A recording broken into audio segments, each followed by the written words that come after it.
Hai, Assalamualaikum. Selamat sejahtera semua. Selamat kembali ke channel Cikgu Arma Yusof. Jadi minggu ni kita nak sambung topik minggu lepas iaitu bab 5.23 keadaan jirim bahagian 2 di mana kita nak tengok hari ni adalah perubahan keadaan jirim disebabkan oleh penyerapan dan pembebasan haba. Okey, berdasarkan teori kinetik. Okey, boleh eh? Okey, so jom kita mulakan.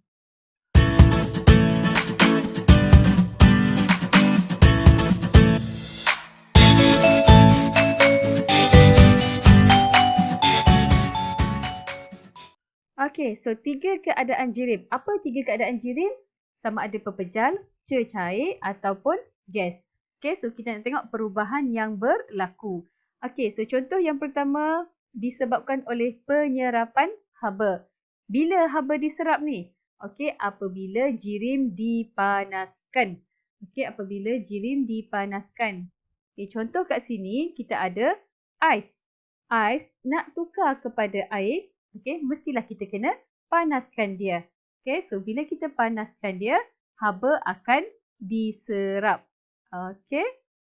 Ataupun air nak tukar kepada gas. Okey. So kita kena panaskan dia. So haba akan diserap. Ataupun terus daripada pepejal kepada gas. Okey. Apabila dipanaskan. Okey, pembebasan haba. Pembebasan haba pula berlaku apabila jirim disejukkan. Okey, contohnya air nak jadi ais, mestilah kita kena sejukkan dia. So, bila kita sejukkan dia, dia akan bebaskan haba. So, dia akan berubah kepada pepejal. Kenapa bila bebas haba ni dia berubah kepada pepejal? Itu kita nak kaitkan dengan teori kinetik jirim. Okey, so kat sini kita ada wap air, sama juga wap air ataupun gas nak jadi air kita kena sejukkan dia terlebih dahulu. Okey, so bila kita sejukkan dia, dia bebaskan haba, maka dia akan berubah. Ataupun terus daripada gas kepada pepejal. Okey, boleh eh? So ini adalah pembebasan haba. So ingat, pembebasan haba sewaktu jirim disejukkan. Okey, so cikgu ada satu contoh. Okey, so contoh kat sini adalah air. Contoh kat sini adalah air berubah kepada ais. Okey. Cecair berubah kepada pepejal. Boleh eh? Okey. So apa yang berlaku ialah kalau kita nak ubah air kepada ais, kita kena sejukkan dia. Okey. So kat sini apabila cecair disejukkan, cecair akan ingat lagi tak yang slide tadi? Disejukkan akan membebaskan haba. Okey? Membebaskan haba. So, bila kita bebaskan haba, tenaga kinetik zarah akan berkurang.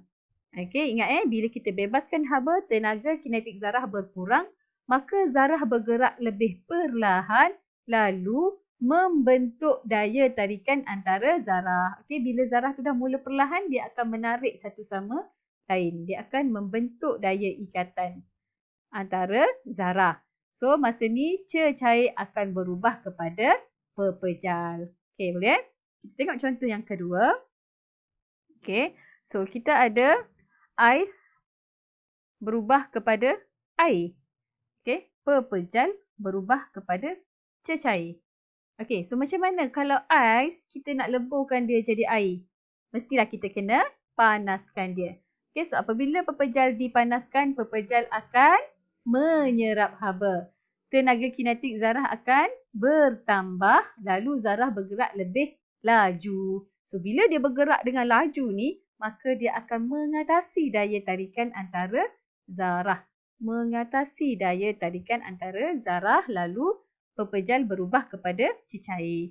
Okey, so contoh Okey, contohnya kita ada zarah pepejal.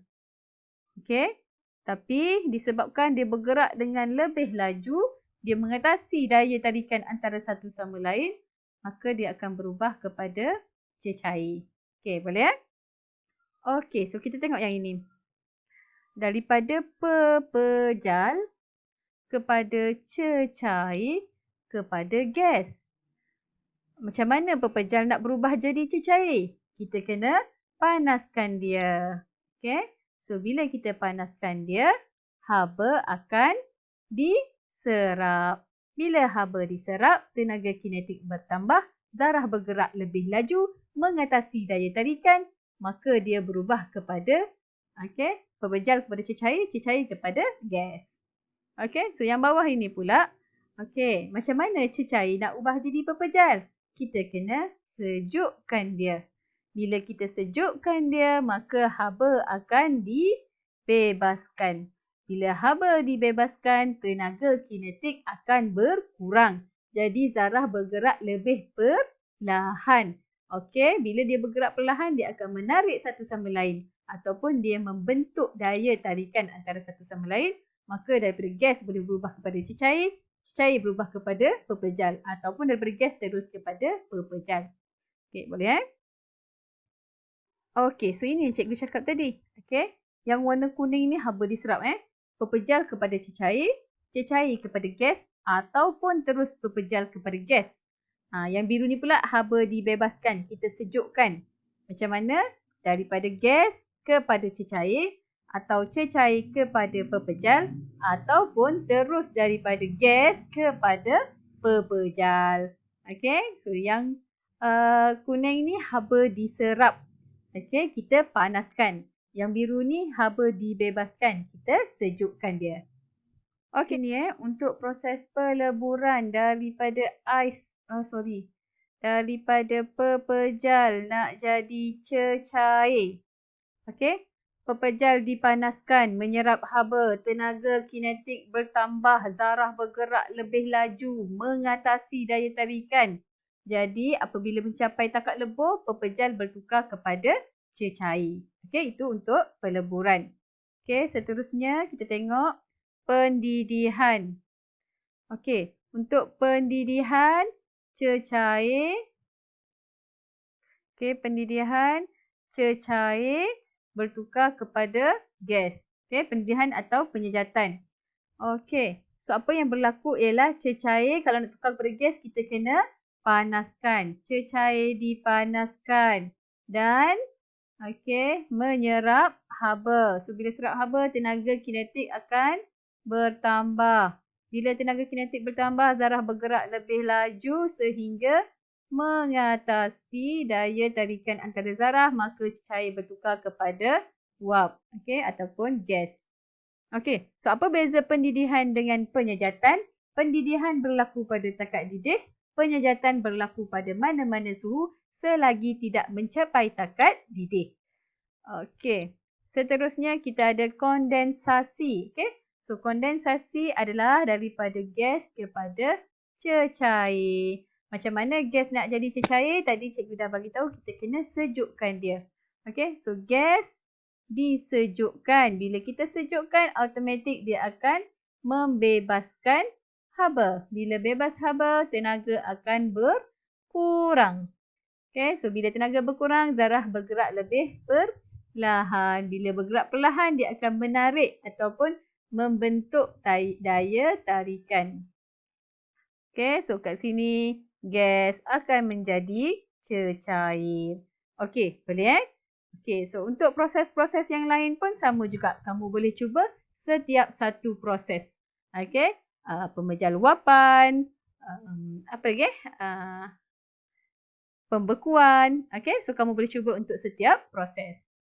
Okay, so semasa perubahan fizikal ni tadi berlaku, okay, jisim tidak akan berubah. Okay, so contohnya kat sini kita ada, okay,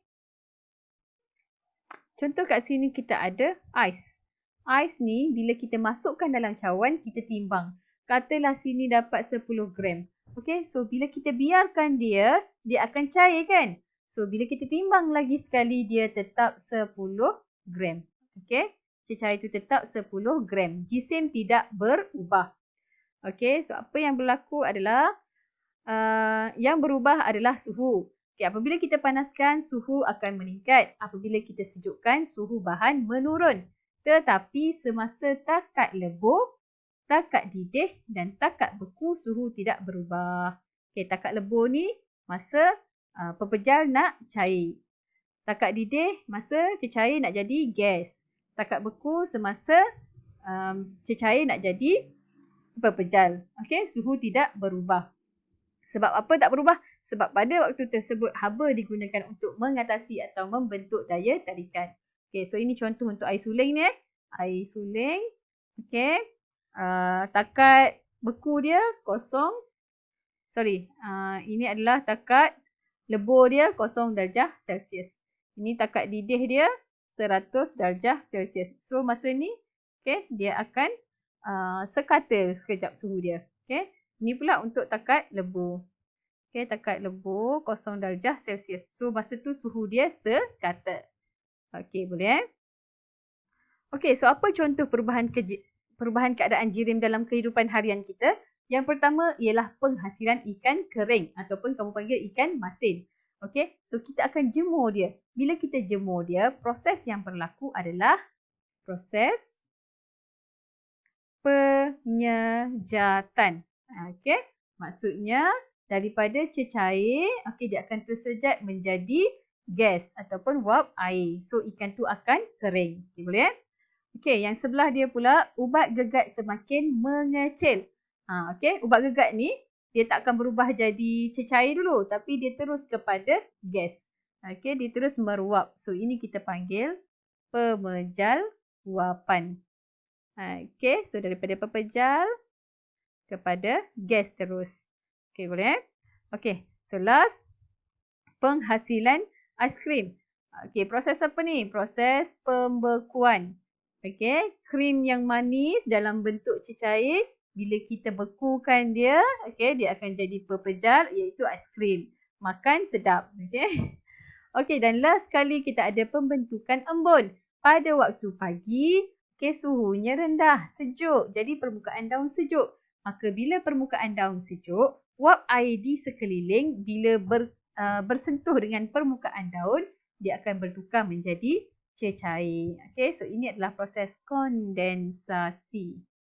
Okey, gas kepada cecair. Boleh Okey, so itu sahaja perkongsian cikgu untuk kali ini. Cikgu harap perkongsian ini akan memberi manfaat kepada kamu. Okey, so jangan lupa untuk klik like, subscribe dan share channel cikgu. Okey, sehingga berjumpa lagi. Terima kasih.